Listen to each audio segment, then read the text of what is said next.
truck. It has new brakes. It's a brand new chassis. It has a Cosworth engine. Bobby Unser, who left you for a year, went to Fletcher Racing, now back with the Gurney team out of Orange County, California, is running in first. The car looks so bloody slow there, but if you're standing in the infield, it looks like they're going about 200 miles an hour at that particular point of the track. They really rumble and shake into these corners when they decelerate. I'll tell you, this Rutherford story today is an amazing account. Rutherford, who's had a terrible year after having such a great year last year when he won 4 events. Crashing out here in practice, as we mentioned, if you're just joining us. John had a shunt in turn number 1, bent up the car they had practiced with a little yesterday. They took this car right off the transporter, fresh out of the box. It was all set up for Pocono next week. Brought it out here on the track, and it continues to run right with the leaders. Well, scoring has had a change of heart, Daniel. I hate to tell you this, but they right now give it to number 25 on Gaius after all these pit stops and have him in first place. Well, it was wonderful while we were doing it. Dan, these races are so complicated, or seemingly so, to be scored among these cars. Why is that? Well, there's many, many different things going on all at the same time. I noticed that Danny Ungaius just passed Bobby, who appears to be... Wally Dallenbach, and this could be hard. Now, Dallenbach, there he goes, right beneath the line, almost turning this $65,000 car into a mowing machine. Here's car number 48. Now, that is really unscheduled. Yeah, it's his second pit stop. He was in here just 7 laps ago. That's it, all through. He's unhitching, getting out. When he pulls the belt off, that means he knows we're done.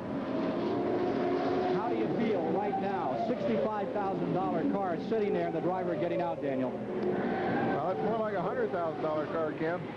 I don't feel that make you feel $40,000 Let's go see how. Let's look at Danny Ungaius. Well, Bobby Unser is out of his car. Danny Ungaius is in the lead, which makes Tom Sneva second with a third-place car. Reported as Al Unser, 4th place Rick Neers, and running in the 5th position has been Bobby Unser. He is now part of the attrition race. That could move Wally Dallenbach in behind. He's still running. Dallenbach just in front, right down there, turning that car almost into a bulldozer as he runs around the inside of turn number 1, Danny Ungaius. And there you see Bobby Unser, who is, you heard a moment ago from the car owner, Dan Gurney, hates to lose. Who tasted first place for just a moment will have to wait another day to taste victory.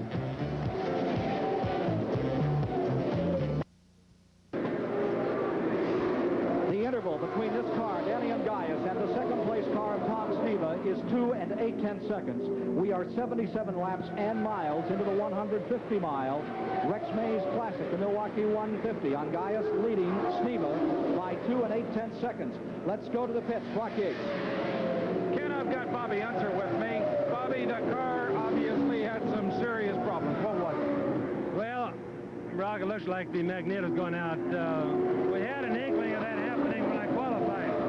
Because the first lap it was missing, and then the second lap it was all right. So we started the race. It did it every lap. Finally, it just got so bad I was scared it was going to shake the engine apart. The boss was starting to celebrate up there in the broadcast booth. He was really getting happy. Then all of a sudden you stop. You got anything to tell him? Well, he might as well be there as be down here. We couldn't do much good here the way things are going, but glad somebody's on the air anyway. You're going to win some races with that thing, though. It sure ran well. You were right with the leaders all day. Well, the car's getting better, Brock. It's a shame we couldn't have had it done earlier in the year. And it's going to be a nice race car. It's going to take a little time. Thanks, Bobby. That's it from down here, Dan. I know you'll be back. Thanks, Brock. Bobby Unser, who has his son, Bobby Unser Jr.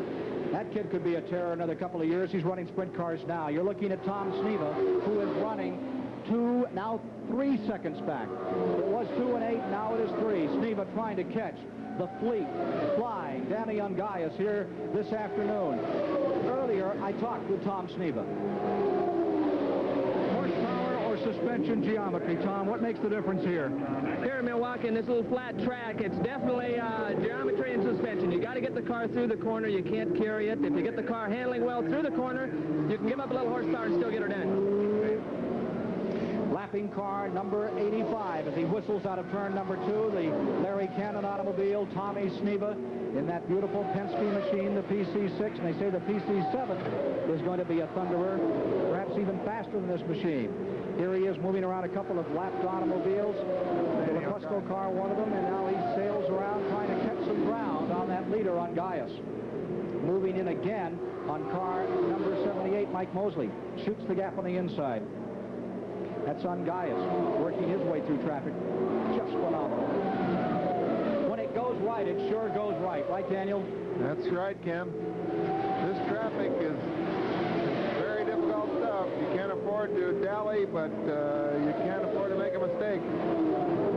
Now, why is he warping the corner like that? He's all the way in. He's far lower than anyone else in turn number 1. And when he comes out, he kind of makes a teardrop out of the second corner in his driving style. What's he doing there? Well, among other things, he's winning the race. Apparently, it looks like he's getting a real good grip, and he gets inside of the other traffic that way. And remember at Indianapolis how that car handled on the inside? Now, there he is back out in the more normal groove. Danny is a particularly different driver in that respect. He often takes many different lines. He's not terribly consistent except in the lap time. The lap times are always very good, but he does it in many different parts of the racetrack, more than any driver I've seen in a long time.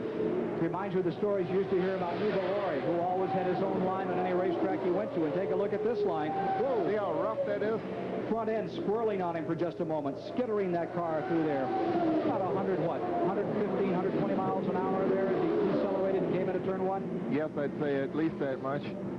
Second place, still, car number 1, Tom Sneva. Third, number 2, Al Unser. Fourth is the Rick Mears car, and now running in fifth is Wally Dallenbach, a lap down to the leaders. Remember, later this afternoon, highlights from the Swedish Grand Prix. Mario Andretti going for the World Championship in automobile racing. He really had a day yesterday. That whole story is coming up with Barry Gill a little later this afternoon here on CBS. I saw you shake your head, Daniel, as you watched Tommy get into turn 1. What was that all about? Well, we're watching Al Unser trying to pass Wally Dallenbach, I believe. You are correct. That is the third place car trying to put Dallenbach a lap down to the third place automobile. He gives a lap down to first and second place. They're really racing hard. Two old campaigners. Certainly a surprise this year with that phenomenal victory, make him a 3-time winner at the Indianapolis 500-miler. Earlier had a chance to talk with Al today. Degree of difficulty of the Milwaukee track, Al. Well, it's a much smaller racetrack than Indy, and it's a lot tighter. It's flat. It takes a good handling race car, and you really have to have things working real well to go fast here.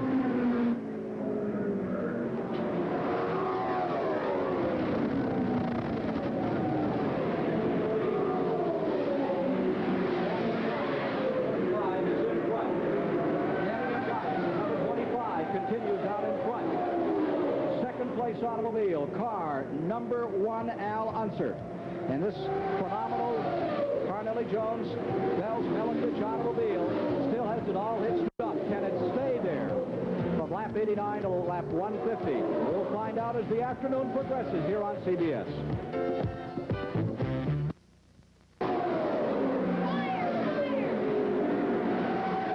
We are in the pits with Danny Ungaius. He is out of the race. His car is on fire. You can see number 25 on Gaius is still in the automobile. They're trying to get the fire out. I think that's the He's sitting there. That's the turbocharger burning, Cam. I don't think it's serious, although very serious as far as his being in the race. Gaius walks away as if he was green at the Masters. He just casually saunters off from what looked like victory here today. That's all there is. It's all over for Danny Ungaius and his hopes for a 4th win today. Let's go to the pits where Brock Yates is standing by with another victim of this race, A.J. Foyt.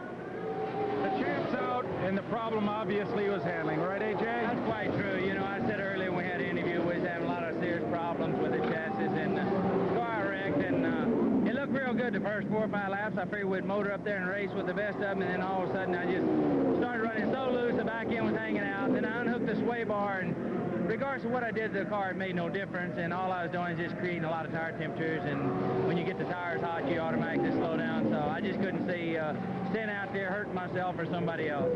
Hey, Jay, we've gotten word that Danny just fell out farther down the pit lane. You had a good chance to get a look at him out there. How did that car look like it was handling?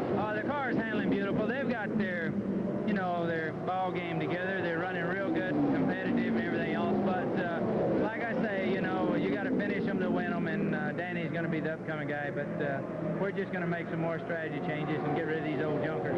We know that. We know you'll be back. Thanks, AJ. See you later. Okay. AJ Foyt, we'll go down and try to fan Danny Angaius right now. Tom Sneva appropriates first position, car number 1, defending champion. He has not won this year, but his record is phenomenal. He has 4 second places, 1 third and a 4th place. Still looking for the win. Will it happen today, or will Al Unser, the Indianapolis champion for 1978, take it away from him? We're trying to get a word. You can see the footprints in the sand, not on the speedway, of Danny Angaius there. This is Al Unser, the second place man, swirling down into turn number 1, getting through the traffic or trying to get around a lap car on the inside. That wasn't very courteous of that fellow he's trying to pass, was it? He shot him down. Unser continuing to roll. We're trying to get a word of Danny Angaius. Boy, he really ran so well, and then it all went away all of a sudden. So will Sneva have it his way, or will the same fate follow him as so many times happens when you put man against man with the common denominator of the machine?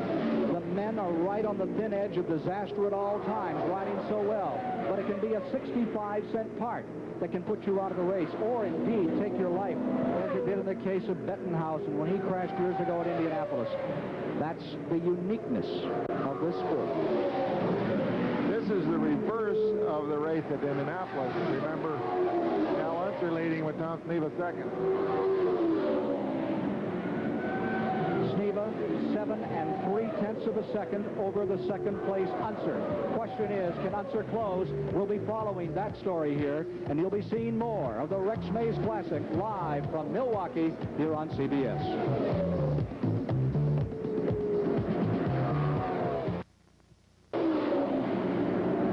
With 104 laps complete and 46 laps to go, Tom Sneva has been leading Al Unser, the second place man, who is just pitted, by 6 seconds. And now, of course, that interval begins to get wider. The third place car number 7, Rick Mears, with the 4th place, Johnny Parsons, and 5th, Wally Dallenbach.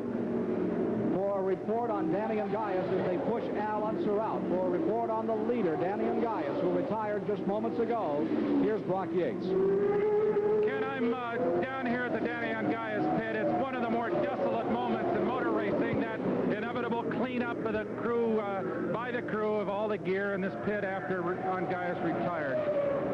He left the racetrack. He's not in his most loquacious fashion. You know, Dan sometimes a pretty tight-lipped, even when he's in the best of moods, and he was very unhappy when he left here.